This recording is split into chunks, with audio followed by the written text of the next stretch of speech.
Yes, good morning सबको, जय मसीह की।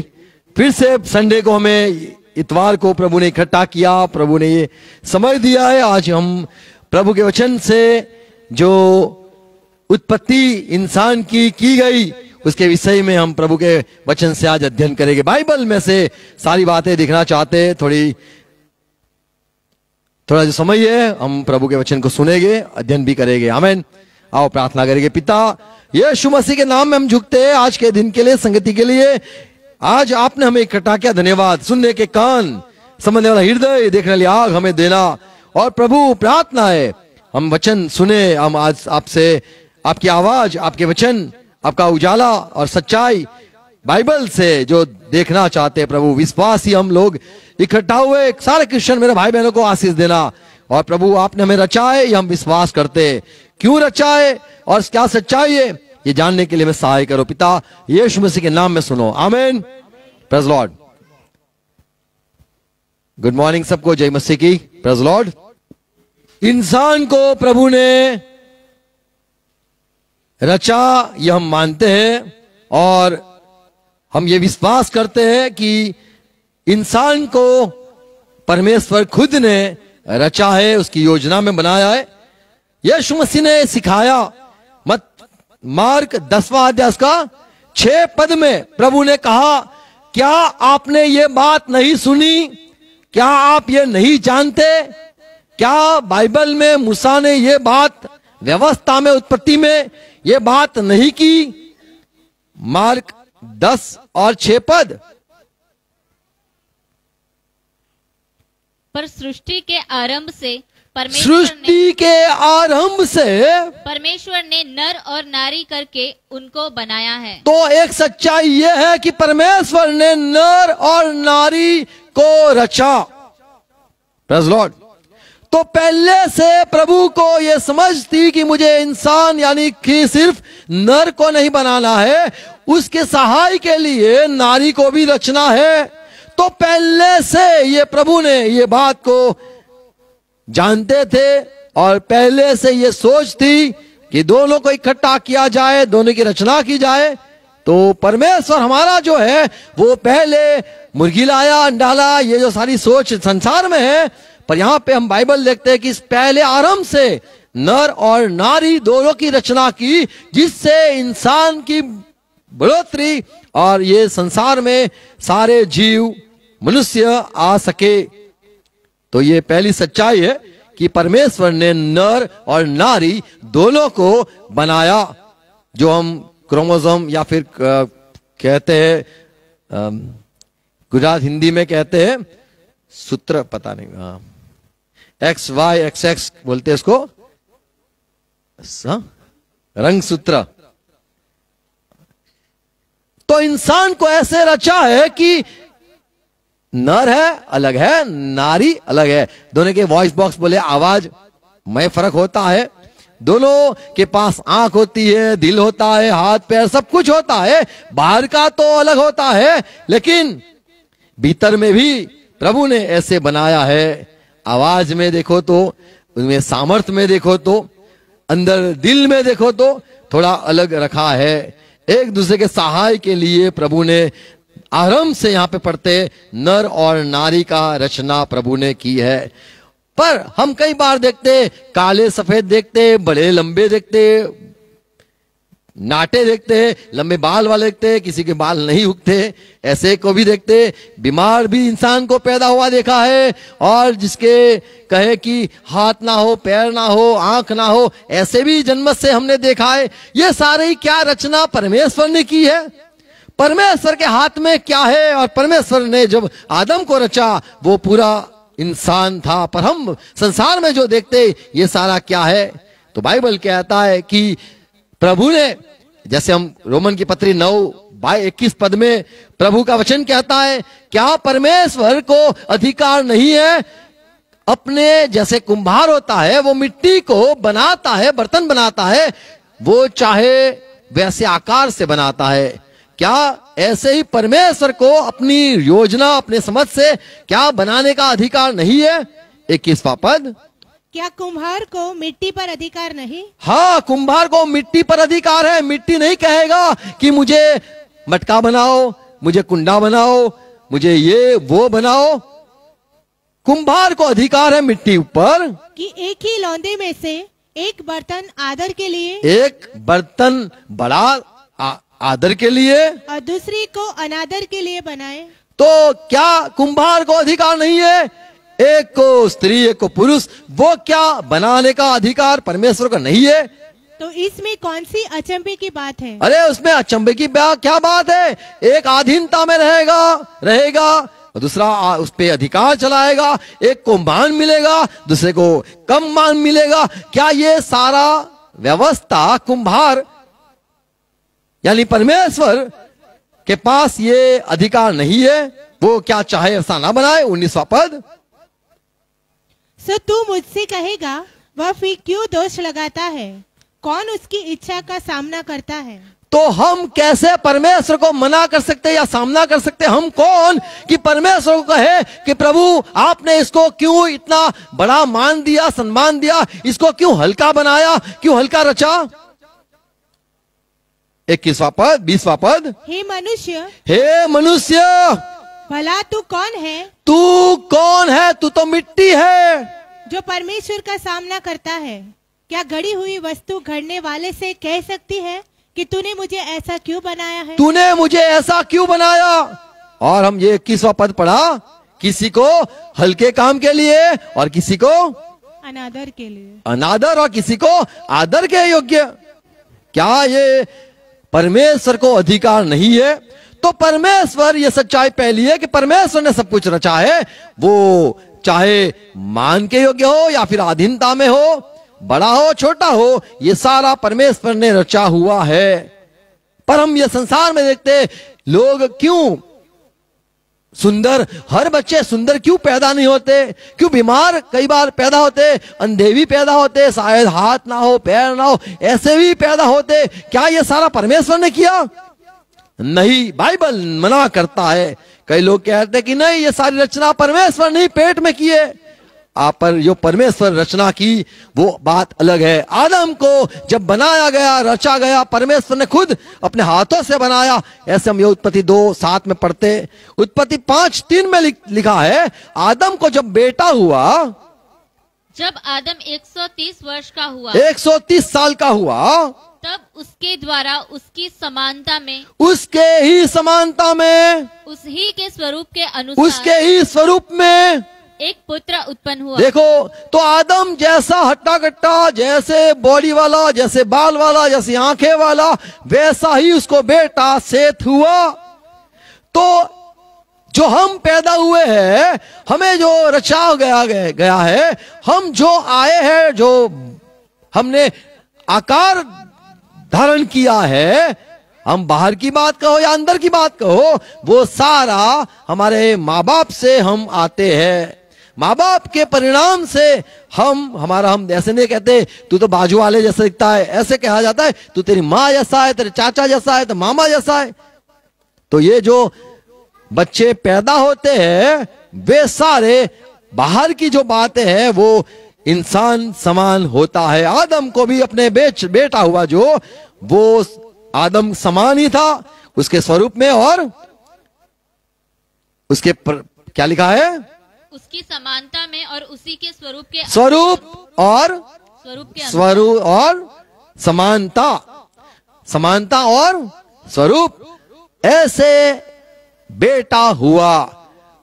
परमेश्वर ने आदम को जो बनाया, आदम के ही जैसे बच्चा हुआ। वैसे ही आज जो संसार में सारे हैं वो अपने माँ बाप के समान। तो ये हम नहीं कह सकते कि ये किसने रचा, ऐसा नाटा, ऐसा लंबा, ये किसने रचा? तो ये सारा माँ बाप से होता है।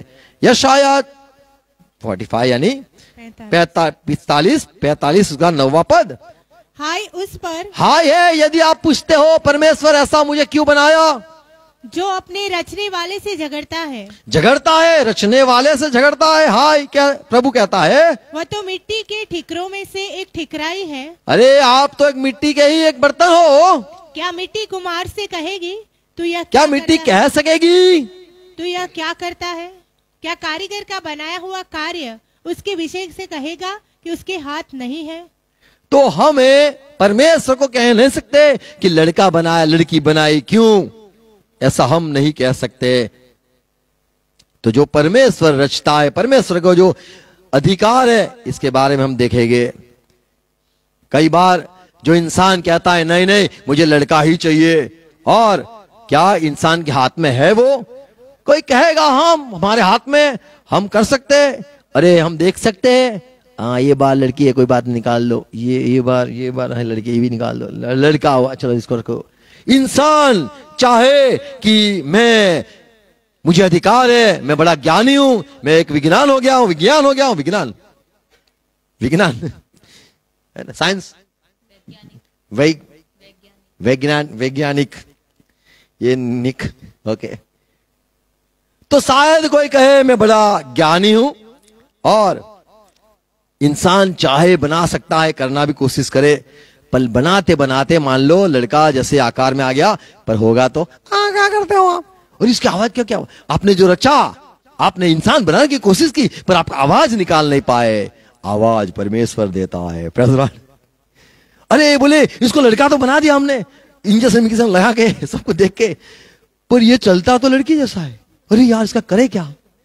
और इसको लड़का बनाने की बहुत कोशिश की। इंसान चाहे कितना भी कर ले, परमेश्वर ऊपर से हंसता है, अरे तू परमेश्वर यदि इंसान बनाए, लड़का बनाना चाहे लड़का बना सकता है, प्रभु चाहे लड़की तो लड़की बना सकता है। पर इंसान जो गलत कर रहा है उसकी वजह से सारा नुकसान होता है। रोमन की पत्री 1 अध्याय उसका 21 पद पढ़ो, 22 पद आगे पढ़ोगे, माफ करो ऊपर से पढ़ोगे तो ये बात लिखी है, साफ लिखी है।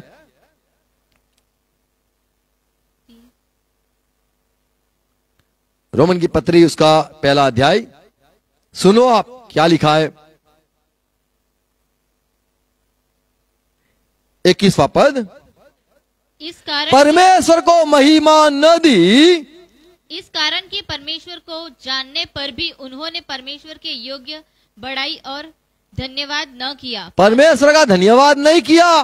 प्रभु जो देता है धन्यवाद, प्रभु जो देता है धन्यवाद, वो नहीं किया, परंतु व्यर्थ विचार करने लगे, यहाँ तक कि उनका निर्बुद्धि मन अंधेरा हो गया। अरे पागल हो गए इंसान, और वे अपने आप को भले बुद्धिमान समझने लगे इंसान, और जताकर मूर्ख बन गए। पर वो तो परमेश्वर की नजर में मूर्ख हो गए। और अविनाशी परमेश्वर की महिमा को नाशवान मनुष्य, और जो परमेश्वर अविनाशी है उसको छोड़कर परमेश्वर की महिमा को नाशवान मनुष्य और पक्षियों और चौपा और परमेश्वर को जैसा कोई जानवर हो, कोई पंछी हो, ऐसे परमेश्वर को बना दिया। 24वां पद, इसी कारण परमेश्वर ने भी इंसानों को छोड़ दिया कि तो आपको जो करना है करो। 24वां पद, इस कारण परमेश्वर ने उन्हें उनके मन की अभिलाषाओं के अनुसार अशुद्धता के लिए छोड़ दिया, जो करना है कर लो, कि वे आपस में अपने शरीरों का अनादर करें, और क्योंकि उन्होंने परमेश्वर की सच्चाई को छोड़कर बदलकर झूठ बना डाला, झूठ में चले, और सृष्टि की उपासना और सेवा, सृष्टिकर्ता की उपासना करके छोड़कर सृष्टि की सेवा की। 26वां पद, इसलिए परमेश्वर ने उन्हें भी उनको नीच कामनाओं के वश में छोड़ दिया, यहाँ तक कि उनकी स्त्रियों ने भी स्वाभाविक व्यवहार को उससे जो स्वभाव के विरुद्ध है बदल डाला। तो परमेश्वर ने भी छोड़ दिया, और छोड़कर क्या हुआ? वैसे ही पुरुष भी स्त्रियों के साथ, पुरुष भी लड़की के कपड़े पहनने लग गया, साड़ी पहन के ताली बजाने लग गया, ये सारा हो गया, और स्त्री ने भी, वो भी उसका जीवन बिगड़ गया। तो यहाँ पे हम देखते हैं ये स्त्री पुरुष की बात, और परमेश्वर ने ये रचा नहीं, पर परमेश्वर ने छोड़ दिया, इसीलिए ये सारी बातें सृष्टि में हो गई। और आगे पढ़ते हैं, जब उन्होंने परमेश्वर को पहचानना न चाहा तो परमेश्वर ने भी उन्हें उनके निकम्मे मन पर छोड़ दिया। तो हम ये सारी बातें पढ़ते हैं कि प्रभु ने छोड़ दिया, प्रभु ने छोड़ दिया। तो आज जो इंसान हम देखते हैं, नाटे लंबे, कई बड़े लंबे होते हैं, कई पतले होते हैं, कई मोटे होते, सब ये सब देखते हैं, क्या ये परमेश्वर ने रचा? कई बार हम ये भी, हमें दुख की बात है, ये होता है कि किसी के 2 मुंह हो जाते हैं, किसी के 6 उंगली हो जाती है, किसी हाथ पैर, सब ये सारा हम संसार में देखते हैं और हम कहते हैं परमेश्वर ने रचा होगा। नहीं, ये सारा श्राप के परिणाम है। यशाया उसका 45:12 पद, प्रभु कहता है मैंने ही पृथ्वी को बनाया और उसके ऊपर मनुष्य को सृजा है। एक मनुष्य की बात है, मनुष्यों को लगी नहीं, पर मनुष्य, एक ही मनुष्य की बात है, उसको मैंने सृजा। मैंने अपने ही हाथों से आकाश को ताना और उसके सारे गणों को आज्ञा दी है। तो परमेश्वर ने सब मनुष्य को नहीं, एक ही मनुष्य को रचा, उसके द्वारा सारे मनुष्य हुए। तो एक सच्चाई यह है कि परमेश्वर खुद ने आदम और हवा को रचा, वो एक मनुष्य को रचा। सारी सृष्टि के जो रचनाई हुई है या फिर सारे बच्चे आए हैं, वो सारे जो बाहर की हम देखते हैं श्रापित होते, गुस्से वाले होते, नफरत वाले होते, या फिर लड़का है लड़की, ये सब देखते संसार में। ये सारा तो इंसान जो आदम था उसके ही बेटे आदम के ऐसे थे। आज भी माँ बाप के समान ही बच्चे पैदा होते हैं, परमेश्वर ने पैदा नहीं किए हैं। कई लोग कहते हैं परमेश्वर देता है, हम लेते हैं, और परमेश्वर ने ये दी है, ये दी, ये भी, ये दी, ये दी, ये दी, ये दी, ये दी, ये दी, ये परमेश्वर ने दी, अभी ये परमेश्वर ने दिया, ऐसे करके लोग बात करते हैं। तो लड़का हो या लड़की, वो हम कहते हैं कि भाई परमेश्वर का देन है, पर जो रचना है वो सारा अंदर करता है प्रभु। वो सिर्फ आदम की गई थी। उत्पत्ति 2:7। तब यहोवा परमेश्वर ने आदम को भूमि की मिट्टी से रचा, एक ही था जिसको परमेश्वर रचा, और उसके नथनों में जीवन का श्वास फूंक दिया और आदम जीवित प्राणी बन गया। तो यहाँ पे हम देखते हैं परमेश्वर ने एक ही आदमी की मिट्टी से रचना की, और सारे जो संसार में लोग हैं वो आदम के समान, आदम के नाई है कि उसके बच्चे हैं। उत्पत्ति 3:22 में, और ये जो हवा है उसको भी परमेश्वर ने आदम की पतली पसली लेकर, या फिर उसके एक हाँ पढ़ो 22वां पद, 21-22, दूसरा अध्याय माफ करो। तब यहोवा परमेश्वर ने आदम को भारी नींद में डाल दिया, और जब वह सो गया तब परमेश्वर ने उसकी एक पसली निकालकर उसकी जगह मांस भर दिया। और यहोवा परमेश्वर ने उस पसली को जो उसने आदम में से निकाली थी स्त्री बना दिया। तो परमेश्वर ने एक ही था जो आदम को, एक आदम ही था, उसकी पसली लेकर हवा को बनाया, उसकी पत्नी को बनाया। संसार में जो ऐसा नहीं है कि हम सो गए और बाजू में से पतली निकली और हमारे बीबी हो गई, ये एक ऐसा होता नहीं है। ये एक ही बार हुआ, और ये परमेश्वर ने एक इंसान की रचना खुद परमेश्वर ने की। अय्यूब कहता है 10वां अध्याय 8वां पद, तूने अपने हाथों से मुझे ठीक रचा। अब यहाँ पे ये जो लिखा है कि तूने मुझे घड़ा है, तूने मुझे रचा है और जोड़कर बनाया है, तूने मुझे जोड़ कर बनाया है, तो भी मुझे नाश किए डालता है।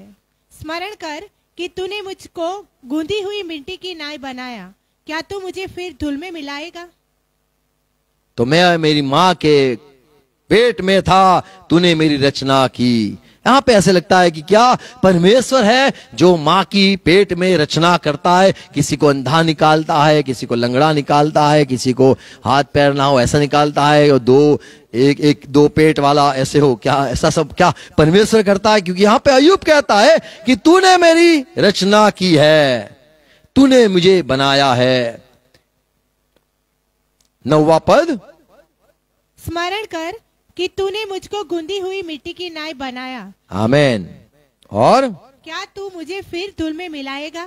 तो यहाँ पे जो अय्यूब जो बात करता है कि मैं धूल हूं, तो ये धूल नहीं होती है, पर ये अय्यूब खुद को ये कहता है कि मैं कहां पे था और तूने मुझे मिट्टी से ही निकाला, बनाया, और फिर से मुझे तू मिट्टी में डाल देगा। 10वां पद, क्या तूने मुझे दूध की नाई उंडेल कर और दही के समान जमा कर नहीं बनाया?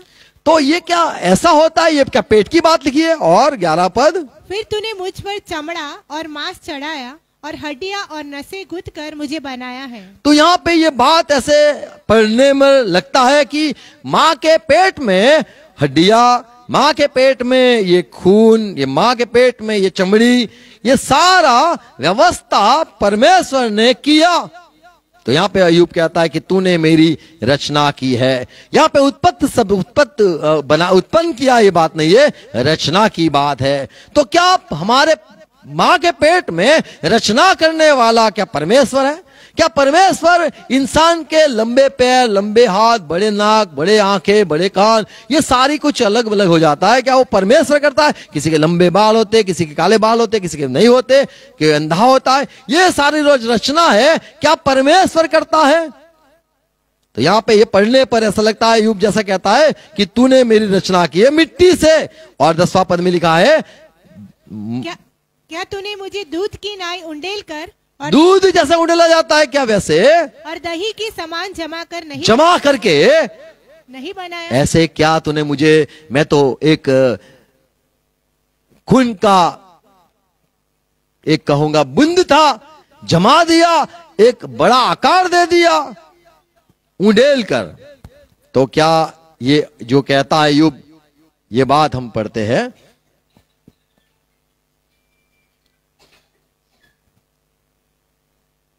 तो अय्यूब अपने आशीषों की बात करता है।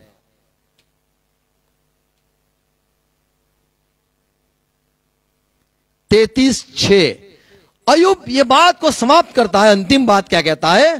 33:6 देख मैं परमेश्वर के सम्मुख, मैं परमेश्वर के सम्मुख तेरे तुल्य हूँ। हाँ, मैं भी मिट्टी हे मेरे मित्र, मेरे दोस्त, मेरे यार, मैं तेरे जैसा ही हूं, मैं भी मिट्टी का बना हुआ हूँ, मैं भी मिट्टी का ही बना हुआ हूं। तो क्या अय्यूब अपनी मां के पेट में मिट्टी का था? नहीं, वो आदम की ही बात करता है कि आदम को ऐसे रचा गया था, मैं भी मिट्टी का ही हूं। और तो हम सब मिट्टी के हैं, समान है।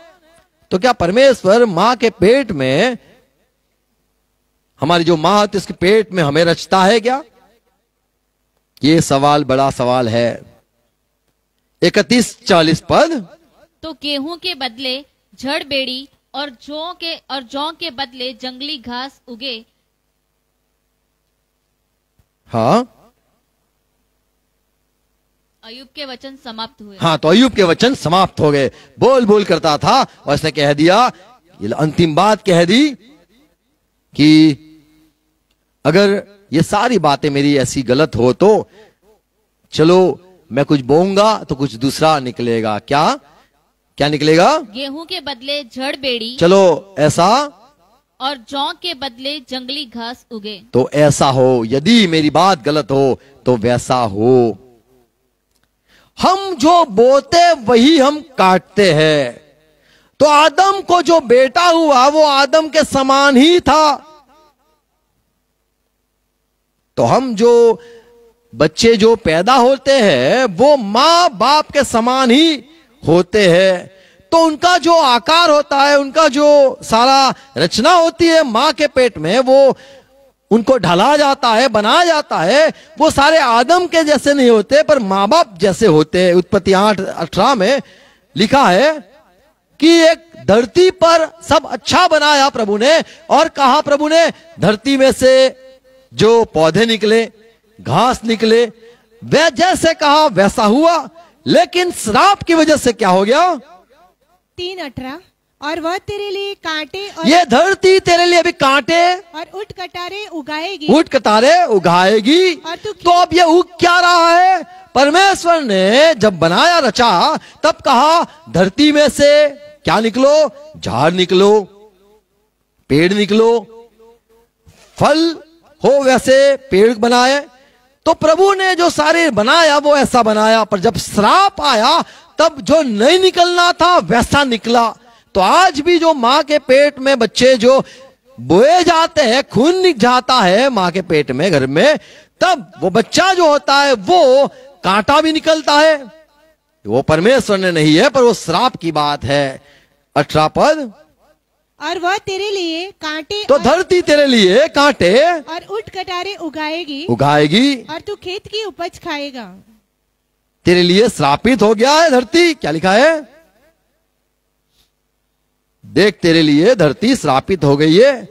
17 पद, आदम से उसने कहा, क्या कहा? तूने जो अपनी पत्नी की बात सुनी और जिस वृक्ष के फल विषय में तूने जो आज्ञा दी थी कि तू उसे न खाना, उसको तूने खाया है, इसलिए भूमि तेरे कारण शापित है। भूमि श्रापित हो गई।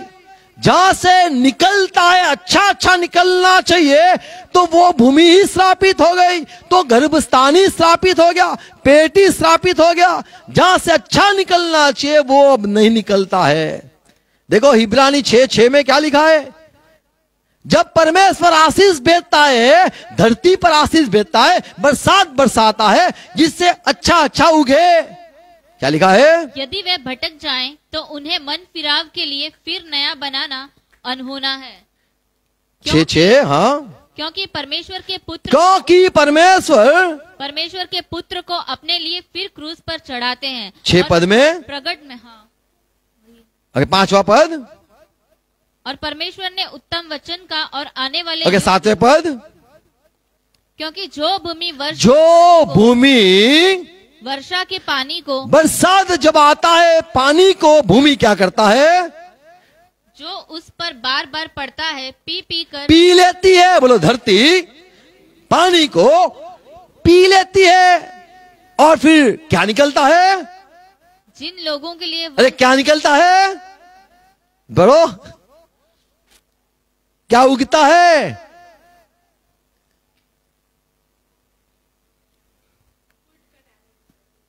नहीं, बरसात क्या उगाता है, पढ़ो 6 अपना पढ़ो पद, नहीं पढ़ो पी कर जिन लोगों के लिए वहाँ ज्योति बोई जाती है। क्या बोई जाती है, काम का साग पात उग जाती है। साग पात है ना, अच्छी अच्छी चीजें निकलती है, बरसात आती है तब। और आगे, पर यदि वो पानी गिरता है, अच्छा भूमि पर गिरता है, पर झाड़ी और ऊंट कटारे उगाती है। कब उगाती है, जो 7वां पद नकार करता है। क्या है, अब हिंदी पढ़ते नहीं हो, गुजराती पढ़ा है ना आपने। क्योंकि जो भूमि वर्षा के पानी को और उस पर बार बार पड़ता है, हाँ, उसको नहीं स्वीकारता है। क्या है, पढ़ो, पी कर जिन लोगों के लिए वह ज्योति बोई जाती है, उनके काम का साग पात उग जाती है, फिर परमेश्वर से आशीष पाती है। वो आशीष पाते। फिर पर यदि क्या लिखा है, यदि वही बरसात जब पड़ता है भूमि पर और वह झाड़ी और ऊंट कटारे क्यों उगाती है, तो जवाब है क्या है, तो निकम्मी और शापित होने पर है। तो वो श्राप निकालता है, कांटे निकालती है, क्योंकि जो बरसात आता है उसको वो ग्रहण नहीं करता है। ऐसे यीशु को भेजा गया, फिर भी उसका इनकार किया गया, क्रूस जड़ित फिर से करते हैं। इसीलिए जो अच्छा पैदा होना चाहिए वो पैदा नहीं होता है।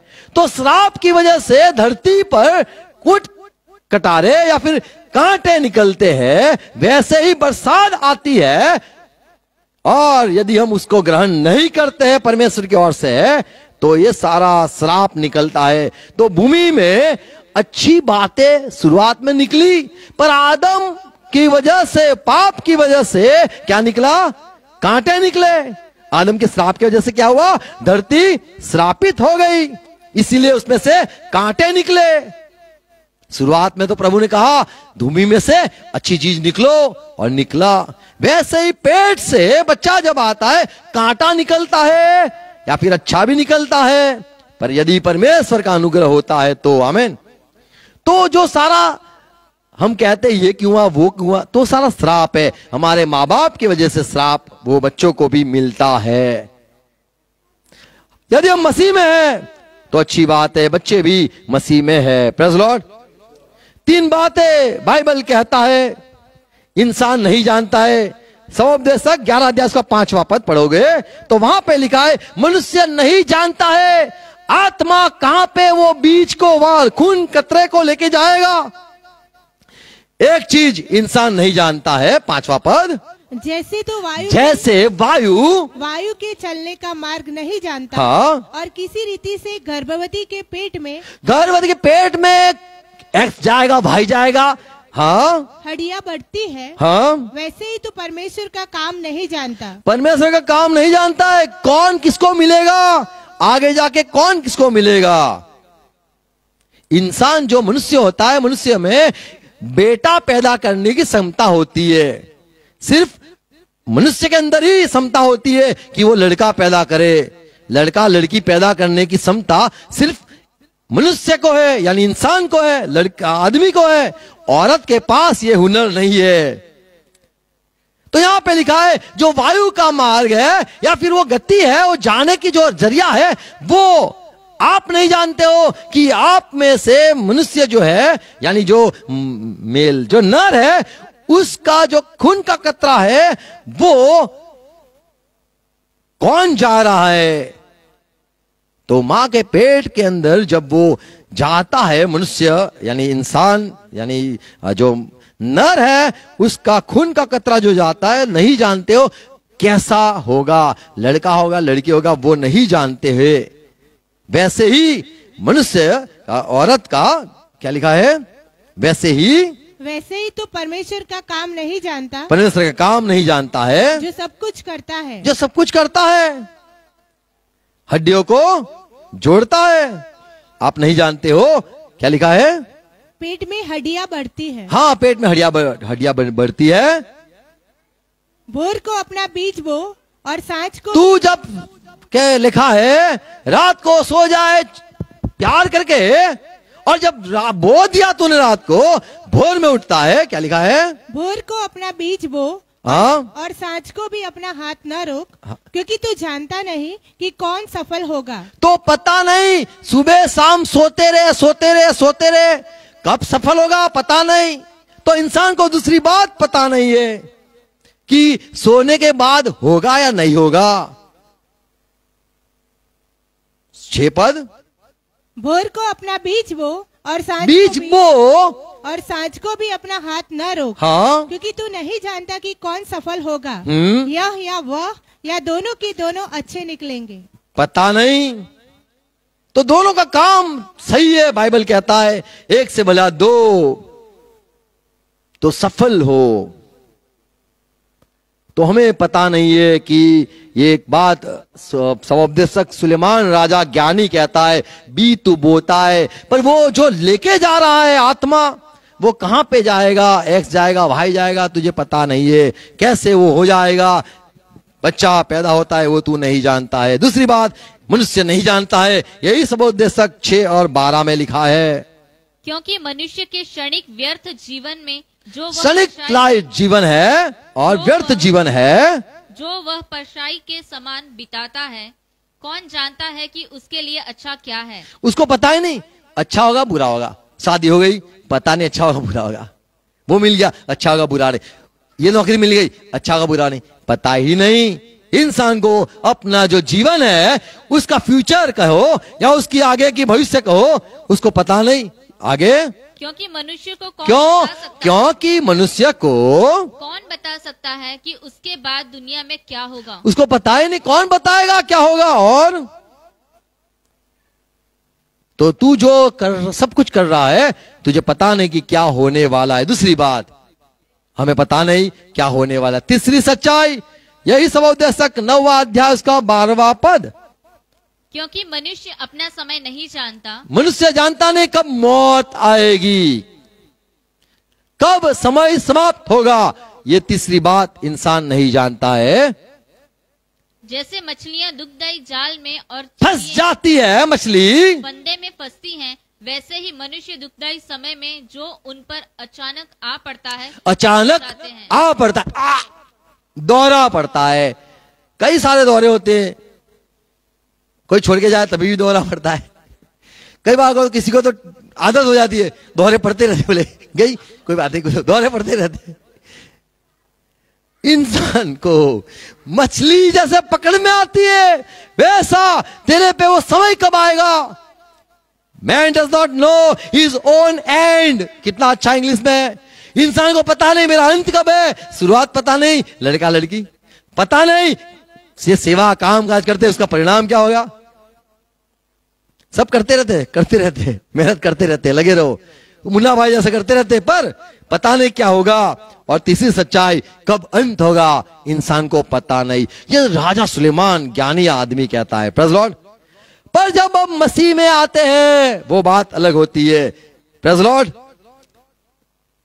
एक सच्चाई हम मानते हैं कि यदि प्रभु ने रचा है तो प्रभु हमें अच्छा ही बनाएगा। पहला कुरिन्थी 7:14 पढ़ो तो लिखा है, मान लो आप यीशु को विश्वास करते हो और आपका हस्बैंड हो या आपकी वाइफ हो वो विश्वास न करती हो, वो अन्य जाति में हो और विश्वास करे, प्रभु यीशु को माने नहीं, या शायद ऐसा हो। पर यदि आप प्रभु में मानते हो, उसके साथ सो जाते हो, उसके साथ आपका रिश्ता है, तो बच्चे कैसे होंगे? तो लिखा है बच्चे पवित्र रहेंगे। तो यहां पे लिखा नहीं है कि लंबे होगे, बड़े बाल वाले होगे, अच्छी आंखें होगी, अच्छे हाथ पैर होगे, ये बात नहीं लिखी है। यहां पे एक बात लिखी है कि भीतर में तो आत्मिक में वो पवित्र रहेंगे। 14 क्योंकि ऐसा पति जो विश्वास न रखता, चलो विश्वास न रखता ऐसा पति हो, वह पत्नी के कारण पवित्र ठहरता है, और ऐसी पत्नी जो विश्वास नहीं रखती पति के कारण पवित्र ठहरती है। नहीं तो तुम्हारे बाल बच्चे अशुद्ध होते। तो बाल बच्चे अशुद्ध यहाँ पे लिखा है, तो शुद्ध और अशुद्ध जो है वो आत्मिक बात है ना। लंबे हो, मोटे हो, पतले हो, ये सारी बातें नहीं लिखी है। तो मसीह में आने के बाद परंतु हमारे बच्चे, मसीह में आने के बाद हमारे बच्चे पवित्र वो पवित्र होते हैं। आमीन, आमीन। तो परमेश्वर उसकी रचना करता है नहीं करता है क्या? पहला कुरिन्थी 14:38 में लिखा है, एक समय आएगा जब हम यीशु में सो जाएंगे, प्रभु पर विश्वास करके मर जाएंगे, तब प्रभु हम एक नया शरीर, सबको नया शरीर देगा और प्रभु वहां पे हमारा शरीर को रचेगा। 38 पद।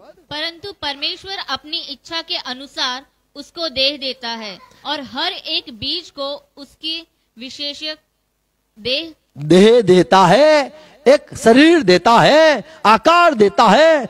वो चाहे वैसा आकार देता है। तुम जब स्वर्ग में जाएंगे तो प्रभु हमें खुद एक आकार देगा। यहां पे जो हमें आकार मिला है वो हमारे माँ बाप से मिला है। आमीन। और एक अंतिम सच्चाई, क्यों प्रभु ने हमें रचा है? यशाया उसका 43:21 पद। इस प्रजा को मैंने अपने लिए बनाया है, अपने लिए बनाया कि वे मेरा गुणानुवाद करें, वे मेरे गुणानुवाद करें, स्तुति आराधना करें। Praise Lord. तो प्रभु ने हमारी रचना की है और भीतर से हम हमारे माँ बाप से है, और यदि मसीह में मेरे माँ बाप है तो बच्चे भी पवित्र हैं। और हम नहीं जानते हैं हम लड़के या लड़की, वो तो परमेश्वर ने किया। हम ये भी नहीं जानते हम अंत कब होगा, हम ये भी नहीं जानते कि हम जो करने वाले उसका फल क्या होगा। पर हमें आराधना करने के लिए, प्रभु की भक्ति करने के लिए पैदा किया गया है। मार्क 13:19 में लिखा है, क्योंकि वे दिन ऐसे कलेश के होंगे, एक दिन कलेश का दिन होगा, कि सृष्टि के आरंभ से जो परमेश्वर ने सृजी है, तो परमेश्वर ने सारी सृष्टि जो रची है उसका अंत एक समय हो जाएगा। अब तक न तो हुए और न फिर कभी होंगे। वैसा कलेश आएगा जो अब तक आपने सुना नहीं, देखा नहीं। वैसा बड़ा विनाश होगा, संसार पूरा खत्म हो जाएगा। इसीलिए परमेश्वर हमारे में अब काम नहीं करता है रचना का, भाई इसको अच्छा बना देगा फिर भी एक तो खत्म, ये मिट्टी तो खत्म हो जाने वाली है, अरे उसको अच्छी आंख बना देगा फिर भी मिट्टी तो खत्म हो जाएगी, ये खत्म ही हो जाने वाला है। पर हमें मसीह में जब आते वही परमेश्वर को काम की चीज है। गलाती 6 और 15 पद पढ़ो। क्योंकि न खतना और न खतना रहित कुछ है। देखो, खतना किया खुद ने वो कुछ नहीं है, खतना रहित कुछ है, और खतना रहित के लोग हैं वो भी कुछ नहीं है, परंतु नई सृष्टि वही काम की है, नई सृष्टि ही काम की है। नई सृष्टि जब हम मसीह में आते हैं वही नई सृष्टि होती है। तो यीशु मसीह हमारे जीवन में तभी काम करता है या फिर इंटरफियर करता है या फिर हम कहें हमारे जीवन में तब भी वो बिना हमारी अनुमति वो हमारे जीवन में कुछ न करेगा, न हमारे बच्चे में करेगा, न हमारे जीवन में करेगा, न हमारे परिवार में, नौकरी में कुछ न करेगा। जब तक हम उसको अनुमति न देंगे तब तक हमारे घर में वो आएगा ही नहीं, पैर ही नहीं रखेगा। यदि हम प्रभु मानते हैं फिर भी वो हमारे जीवन में कुछ नहीं करेगा। नई सृष्टि ही काम की है। हमें हर रोज प्रभु को कहना है, आओ प्रभु हमारे जीवन में आप चलाओ, आप चाहे वैसे हमें अगुवाई करो, तभी वो हमारे ऊपर हमारे जीवन में काम करेगा। रोमन की पत्री 8वां अध्याय 20वां पद। क्योंकि सृष्टि अपनी इच्छा से नहीं, देखो सृष्टि जो है वो अपनी इच्छा से नहीं हाँ? पर अधीन करने वाले की ओर से व्यर्थता के अधीन इस आशा से देखो अधीन हो गई है, ये आशा से अधीन हो गई है, हो गई कि सृष्टि भी आप ही विनाश के दासत्व से छुटकारा पाकर, तो छुटकारा पाकर परमेश्वर की संतान। ये सारी बात आपको पढ़ने में समझ में नहीं आएगी, क्योंकि हमारे पढ़ने में जरा ठीक तरीका अच्छा होना चाहिए। आप चाहे 1000 बार पढ़ लोगे वैसा ही पढ़ोगे तो भी तुम्हें समझ में नहीं आएगा। जब तक आप घुटनों भी आगे पढ़ो तो भी नहीं पढ़ो समझ में आएगा। आप हिंदी में पढ़ोगे तो भी समझ में नहीं आएगा ये क्या कहना चाहता है। पौलुस कहता है कि ये जो सारी सृष्टि है वो क्यों ऐसी अच्छी नहीं होती है, क्यों अभी भी उस पे सब बेकार काम ही होते हैं, क्यों? क्योंकि उसने अपने आप को व्यर्थता को स्वाधीन कर दिए कि ये शैतान जितना मारना है मार, जितना खराब करना है कर ले, बिगाड़ दे, उसका सारा नक्शा बिगाड़ दे, यहाँ का मुंह कर दे, सब धरती को उड़ा के जंगलों को उड़ाकर अच्छे अच्छे ब्रिज बना दे, कोई कभी बात नहीं, जितना भी तबाही करनी है कर ले। क्यों? क्योंकि एक समय मेरा मसीहा आएगा, मुझे छुड़ा देगा और मैं उसीलिए तेरे जीवन तुझे दे दिया है। यहाँ पे जो बात है 20-21 पद पढ़ोगे तो वहां पे ये बात है कि वो भी अधीन हो गई है। जैसे ही हम भी, जैसे मान लो हमारे माँ के पेट से आए, लंबे आए, मोटे आए, कैसे भी आए, काले आए, सफेद आए, कोई बात नहीं, हम नहीं चाहते थे वैसे हो गया, कोई बात नहीं, पर हमें एक समय प्रभु मुक्ति देगा। Praise Lord. तो ये जो नई सृष्टि, नई जो रचना शुरुआत की है वही काम की है। तो प्रभु ने हमें भीतर से पहले साफ किया है, फिर खुद हमें एक नया शरीर देगा और वो ऐसा होगा जो परमानेंट होगा। आमीन। दूसरा करंथी 5:17 पद। तो यदि कोई मसीह में है, यदि आप मसीह में आ गए हो तो वह नई सृष्टि, तो आप तो नई सृष्टि हो। अभी प्रभु आप में सब काम नया नया करता है। पहले ये स्वभाव था, निकाल दिया, अच्छा स्वभाव आ गया।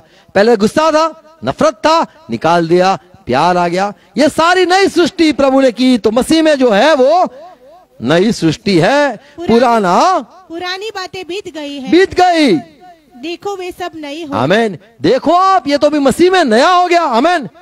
तो हम मानते हैं मसीह बनाता है, सारी सृष्टि की है, परमेश्वर ने रचा है, सब कुछ यीशु मसीह के लिए किया है। ऐसा कोलोसी 1:16-17 में पढ़ते, सब कुछ यीशु के लिए रचा गया है, उत्पन्न किया गया है। कि मान लो खराब निकला, कोई बात नहीं, एक समय आएगा प्रभु निकाल के नया बनाएगा। संसार में 2 चीज है, एक है दिखने वाली चीज, वो भी रची हुई है, उत्पन्न की गई है, और अनदेखी चीज भी प्रभु ने रचा है, बनाया है। कोलोसी 1 अध्याय उसका 17 पद। वही सब वस्तुओं में प्रथम है और सब वस्तुएं उसी में स्थिर रहती हैं। हाँ। 16 पद। क्योंकि उसी में सारी वस्तुओं की सृष्टि हुई, स्वर्ग की हो अथवा पृथ्वी। अरे स्वर्ग की हो जो आपने देखी नहीं, वो देखी या अनदेखी, देखी हो या ना देखी हो, अनदेखी, क्या सिंहासन, क्या प्रभुताएं, अरे कोई बड़ा है कोई छोटा है, ये सब, क्या प्रधानताएं, क्या अधिकार, सारी वस्तुएं उसी के द्वारा और उसी के लिए सृजी गई है। आमीन। तो हमारा सर्जन क्यों आए? यीशु के लिए, आराधना करने के लिए। आमीन। तो ये जो सारा नया शुरू हुआ है, मसीह में आने के बाद हमारे सारी सृष्टि नहीं होती है, वहीं से शुरुआत हो गई कि हमें नई सृष्टि में रखने के लिए प्रभु ने हमारे जीवन में काम किया है। इब्रानी पत्री 9 अध्याय 11 पद पढ़े। परंतु जब मसीह आने वाली अच्छी अच्छी वस्तुओं का महायाजक होकर आया, तो उसने और भी बड़े और सिद्ध तंबू से होकर, जो हाथ का बनाया हुआ नहीं, तो धरती पर एक हाथ का हुआ बनाया तंबू था, जिसमें मूसा, हारून ये लोग जाते थे, परमेश्वर की आराधना करते थे, वापिस आते थे, खून छिड़क कर वापिस आते थे। हाथ का बनाया हुआ तंबू, उसमें जाकर करते थे। यीशु मसीह तो हाथ का बना हुआ तंबू में नहीं गया, लेकिन आसमान में गया। आमीन। तो जो हाथों से नहीं बना है वैसी भी चीज है संसार में, और प्रभु ने अपने आत्मा से बनाई ऐसी चीज है, और हाथों से बनाई हुई भी चीज धरती पर है। आमीन। तो दो चीज है, एक अनदेखी है, एक देखी चीज है। एक हाथों से रचना हुआ है और एक प्रभु ने ही बनाया है। और कई जो चीज है वो श्राप की वजह से संसार में है, श्राप की वजह से भी है। हमें पता है मुर्गी को बड़ा होना तो बहुत देर की बात है, लंबा समय जाता है, पर अब तो 15 दिन में या फिर 45 डेज, हाँ 45 दिन में ही छोटा 5 रुपए का बच्चा मुर्गी का इंजेक्शन देके 13 वर्ष की लड़की को भी 20 साल की लड़की बनाने में देर नहीं लगती है। इंजेक्शन लगाकर बॉडी बनाने के लिए 2-3 इंजेक्शन लगा के बोले चलो वीडियो लेना है, चलो 1 मिनट रुक जाओ, फुलिया चलो, ऐसे ऐसे देखा है, सुना भी होगा, मिलता है सब कुछ। ये सारा संसार में जल्दी सब करते हैं ऐसा भी, तो ये सारा है संसार में बनाया हुआ, इंसान ने बनाया हुआ भी है, हाथों से बनाया हुआ भी है, और परमेश्वर ने अपने आत्मा से बनाया हुआ भी है। आमीन। पहला तिमोथी 4:3 में लिखा है कि लोग परमेश्वर की ओर से आने वाली जो चीज है उसको मना करेंगे। परमेश्वर ने रची हुई सारी चीज जो है हमारे लिए, उसका मना करेंगे। तो हमें मना नहीं करना है, खाने पे मना नहीं करना है, शादी में मना नहीं करनी है, 3 बातें हैं, ये मना नहीं करना है। आमीन। क्या लिखा है? जो ब्याह करने से रोकेंगे, हाँ ब्याह करने से रोकेंगे, और भोजन की कुछ वस्तुओं से परे रहने की आज्ञा देंगे। हाँ भाई, ये खाना नहीं है, वो नहीं खाना। फिर जिन्हें परमेश्वर ने इसलिए सृजा कि विश्वासी और सत्य के पहचानने वाले उन्हें धन्यवाद के साथ खाए। आमीन। तो मैं धन्यवाद के साथ सब कुछ प्रभु के लिए, यदि हम मसीह में मानते हैं कि प्रभु तुम सब कुछ करते हो, तुम्हारी सारी चलाए हुए चलता है सब कुछ, तो हमें कभी भी मना नहीं करना है। आमीन। प्रभु की ओर से जो हमें आशीष मिलती है हमें मना नहीं करना है, क्योंकि एक ऐसी बात है कि जो परमेश्वर ने नहीं रचा है, नहीं बनाया है, नहीं उसने उत्पन्न किया है, ये सारी बातें हट जाएगी, मिट जाएगी। इब्रानी 12 उसका 27 पद में लिखा है, प्रभु कहता है, फिर से एक बार मैं घोषणा करता हूं, और यह वाक्य एक बार फिर इस बात को प्रकट, एक बार फिर, ये क्या है बात? इस बात को प्रकट करता है कि जो वस्तुएं हिलाई जाती हैं वे सृजी हुई वस्तुएं होने के कारण टल जाएंगी, ताकि जो वस्तुएं हिलाई नहीं जाती वे अटल बनी रहे। आमीन। तो 2 चीज संसार में, अनदेखी देखी, बड़ी छोटी, और हिलाई जा सके टेम्पररी, या फिर न हिले वैसी परमानेंट, ऐसा भी संसार में परमेश्वर ने सब रचा है। आमीन। तो जब हमारा स्वभाव है, कई बार हम इंसान का प्यार देखते और कहते देखो कितना प्यार है, मसीह जैसा प्यार करता है। मसीह का जो प्यार है वो अलग है, हमारा प्यार है वो अलग है। हम धोखा खा जाते। वो परमेश्वर ने रचा हुआ, परमेश्वर ने उत्पन्न किया हुआ, परमेश्वर ने बना के हमारे में रखा हुआ हो, वो बात आत्मा की हो तो अलग है। और इंसान ने खुद पैदा किया हो, प्यार पैदा किया हो, और इंसान ने कुछ पैदा किया होगा, वो स्वभाव होगा, वो सारा हिल जाएगा जो इंसानी है। तो जो हमारी रचना हुई है वो परमेश्वर ने की है। और एफएससी में 2:10 में लिखा है कि हमें मसीह में इसीलिए पैदा किया गया है, बनाया गया है, लेके आया है मसीह में, मंडली में, कि हम अच्छे फल, अच्छे काम हमारे में दिखाई दे। अच्छा पढ़ेंगे क्योंकि हम उसके बनाए हुए हैं। हम उसके बनाए हुए, मसीह में आए तो नई उत्पत्ति, नई शुरुआत यीशु मसीह में शुरू हो गई है। अब प्रभु हमारे में सब काम करता है और मसीह यीशु में उन भले कामों के लिए सृजे गए। हमें भले काम के लिए सृजे गए। क्यों सृजे गए? भले काम के लिए। तो हम जो लंबे चौड़े काले जैसे नाटे कुछ भी हो, वो सब कुछ जो है अब हमें प्रभु अंदर से रचता है। पवित्र है हम और मसीह में आए, मसीह के साथ जुड़े, इसीलिए नई शुरुआत हो गई है, नई सृष्टि हो गई है और इसीलिए सृजन शुरू हो गया है। सृजना या हमारा बनाना, हमारे में सारी बातें अच्छी शुरू इसलिए हुई कि हम मसीह के काम करते रहे। आमीन। जिससे हम अनंत तक वो हमारे काम में प्रभु का काम वो टिके दिखे। आमीन। तो ये एक सच्चाई है कि हमें मनुष्य में रचा गया है और प्रभु क्या कर सकता है, और हम जो है वो हम इंसान जो करते हैं वो सारा टिकता नहीं है। जैसे लिखा है, मैं फिर कहता हूं, मैं दुनिया को हिला दूंगा। यानी वो कौन सी चीज, जो चीज इंसान की पैदा की हुई बात है वो सारा खत्म हो जाएगी, पर परमेश्वर ने जो हमारे में सृजी हुई बात है, उत्पन्न की बात है, की गई बात है, वो टिकेगी। आमीन। तो मसीह में जो काम है वो रहेगा। मसीह से या मसीह के द्वारा जो हमने कुछ नहीं किया है वो सारा हट जाएगा, मिट जाएगा। तो हमें प्रभु का अनुग्रह मांगना है। हमें कहना है, प्रभु यीशु मसीह आप मेरे जीवन में इंटरफियर करो, आप मेरे जीवन में दखल दो, आप मेरे जीवन में जैसा चाहते हो वैसा होने दो और वैसा होगा। आमीन। प्रभु हरे को आशीष दे, सहाय कर समझने के लिए। God bless you. Thank you. आओ प्रार्थना करें। पिता यीशु मसीह के नाम में झुकते आज के दिन के लिए, संगति के लिए, वचनों के लिए धन्यवाद। ये बात है जो सुनाई है, आपने हमारी रचना की है, धन्यवाद। हम मानते हैं और हमें अधिकार नहीं है लड़का या लड़की पैदा करने का, हमें अधिकार भी नहीं है, हमें ज्ञान भी नहीं है कि हमारा कल क्या होगा, हमारा अंत कैसे होगा, हमारे काम का परिणाम क्या होगा, हमें पता नहीं है।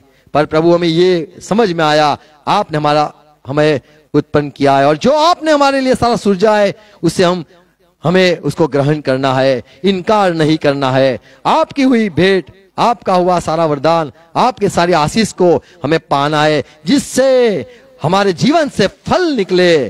जैसे लिखा है कि बरसात जो धरती पर गिरता है, जिससे ये धरती पानी पीकर अच्छे फल लाए। यदि मना करता है तो आखिर में कांटे निकलते हैं।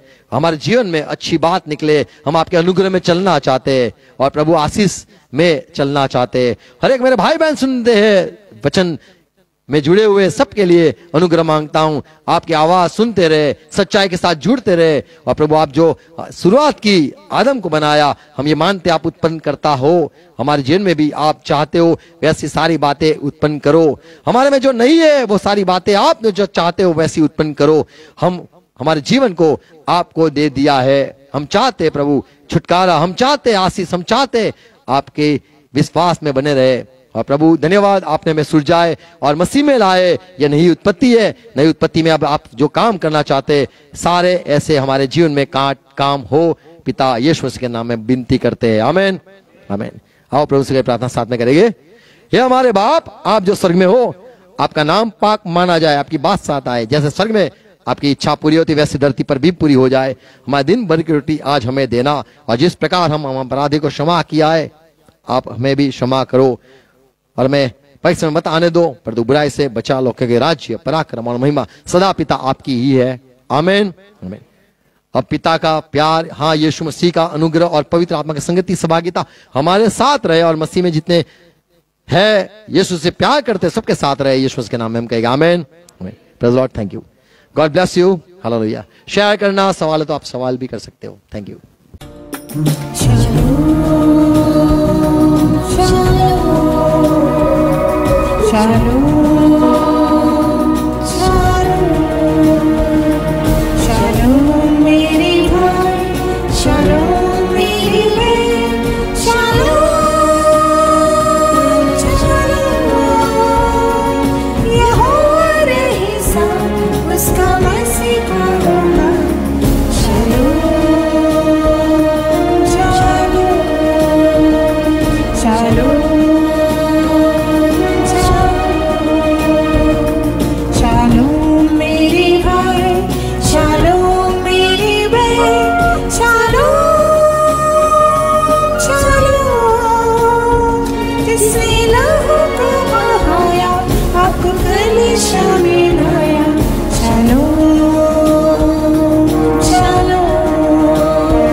Mm-hmm.